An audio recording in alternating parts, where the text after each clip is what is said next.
যা হচ্ছে জনমের শত্রু। জায়ের সাথে এত কিসের গলায় গলায় ভাব? হ্যাঁ, আমাদের জায়েদের এমনই গলায় গলায় ভাব, যে গলায় গলায় ভাব দেখে অনেকেরই গায়ে জ্বালা করে। আর এই গায়ে জ্বালা করা নিয়ে আমাদের কোনো মাথা ব্যথা নেই, আলহামদুলিল্লাহ। জায়েদের মধ্যে ভাব থাকা বা মিল থাকাটা অনেক সৌভাগ্যের ব্যাপার। এই যে আমার যা আমার জন্য এত সুন্দর তাজা ফ্রেশ মাছ পাঠিয়ে দিয়েছে সকাল সকাল, এই মাছগুলা দেখে মনটা অনেক ভালো হয়ে গিয়েছে। তারপরে সকালবেলা আমার জায়ের ঘরে ছিল আমাদের নাস্তার দাওয়াত। যেহেতু দেবরমশাই সিঙ্গাপুর থেকে এসেছিল আর সাথে ছিলাম আমরা, তাই আমাদের জন্য স্পেশাল নাস্তার ব্যবস্থা। আসলে যারা সবাই একত্রে থাকে তারা তো সবসময় ভালো মন্দ ভাগ করে খায়, কিন্তু যারা হঠাৎ করে আমাদের মতো মেহমান হয়ে আসে তাদের জন্য স্পেশাল কিছু একদিনের জন্য করাই যায়। এতে মন খারাপ করার মতো কিছু নেই।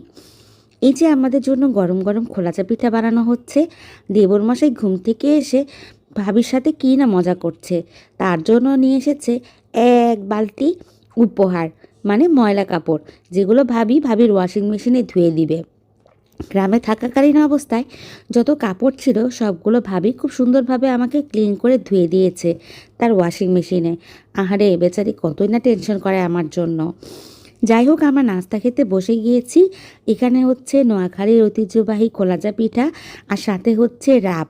খেজুরের রসটাকে ঘন করলে এরকম রাব হয়, যেটা অনেকক্ষণ ধরে জাল দিয়ে তারপর বানাতে হয়। আর এখানে আছে গরুর নেহারি বা পায়া, যেটা ঝাল ঝাল করে মাটির চুলায় রান্না করা হয়েছে। আমার ছেলে, আমার হাজবেন্ড আর আমার দেবর, ওরা সবার আগে খেতে বসে গিয়েছে। আমি অপেক্ষায় ছিলাম, যেহেতু ঢাকায় আসার সময় হয়ে গিয়েছিল, ভাবির সাথে যাতে একত্রে খেতে পারি। কিন্তু কপাল কি, একত্রে খাবো বলে আসলে একত্রে খাওয়া হচ্ছিল না। ঘরের মধ্যে মেহমান আসছিল বারবার। যাই হোক, ওদের খাওয়া দেখে মনে হচ্ছিল খুবই মজা হয়েছে। আর আমার হাজবেন্ড এতটা বেশি মজা পেয়েছে, বলছিল নাকি হোটেল বাবুর্চি শেফ সব কিছুই নাকি ফেল এই রান্নার কাছে, এতটা চমৎকার হয়েছিল। এই দেখেন, মাটির চুলায় রান্না করার পরে এটা ভাবি ডিজিটাল চুলায় রাখা হয়েছে। মানে কি বলবো, ওনার যে কত রকমের চুলা আছে, মাটির চুলা, ইলেকট্রিক চুলা, ডিজিটাল চুলা, তারপরে গ্যাসের চুলা, কোনো কিছু চুলা তার অভাব নেই। তো যা হোক, সকালে নাস্তা টাস্তা খেয়ে আমি চলে আসছি দুপুরে রান্না করার জন্য। ভাবির দেওয়া তাজা মাছ দিয়ে, ফুলকপি দিয়ে, সিম দিয়ে রান্না করব। আর গাছে কিছু সুপারি ছিল, ওগুলো পাড়িয়ে নিচ্ছিলাম, যেহেতু আমাদের ঢাকায় চলে যাওয়ার সময় হচ্ছিল। ভিডিওগুলো কিন্তু কিছুদিন আগের, কিন্তু আমি এর মধ্যে ভিডিওগুলো আপলোড দিতে পারিনি নানান সমস্যার কারণে, তাই এখন আপলোড দিচ্ছি। দুপুরে রান্না বান্না করার জন্য বললাম না, সিমরান দিয়ে ফুলকপি দিয়ে রান্না করতেছি। তো ফুলকপি আগে দিয়ে দিয়েছি, দিয়ে হচ্ছে খুব ভালোভাবে কষিয়ে নিয়ে আলু ফুলকপি, তারপর হচ্ছে সিম দিব। তো এই রান্না করতে করতে পরবর্তী ভিডিওগুলো আর দিতে পারিনি। এরপরে হচ্ছে সন্ধ্যার সময় ভাবি আবার আমাদেরকে পিঠা বানিয়ে খাওয়াবে। এই যে ভাপা পিঠা, ভাবির হাতে স্পেশাল ভাপা পিঠা।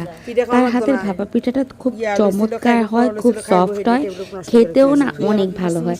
আমার কাছে মনে হয় কি, ভালোবাসা দিয়ে যদি কোনো কিছু বানানো হয়, সেই খাবারের স্বাদ না এমনিতেই বেড়ে যায়। আর আপনি যদি ভাবেন আপনার প্রিয়জনকে খাওয়াবেন, সেই খাবারের স্বাদও দ্বিগুণ হয়ে যায়। সারাটা দিনই ভাবি আমাদের কোনো না কোনো কিছু খাওয়াচ্ছে, দিচ্ছে, মজা করছে। এই মানুষটার মন আসলেই অন্যরকম। হয়তো সময় সুযোগের অভাবে সে আমার সাথে খুব একটা যোগাযোগ করতে পারে না, বা আমিও তার সাথে যোগাযোগ করতে পারি না, কিন্তু আমাদের মন, আমাদের মনের কথা বা মনের দুঃখগুলো সব কিছু একই রকম। আলহামদুলিল্লাহ, এরকম যা পেয়েছি আমাদের বাকি যারাও কিন্তু এরকমই। আবার ভাববেন না বাকি যারা খারাপ, আমার সব যারাই আলহামদুলিল্লাহ খুবই ভালো। আজকের মতো বিদায়, আল্লাহ হাফেজ।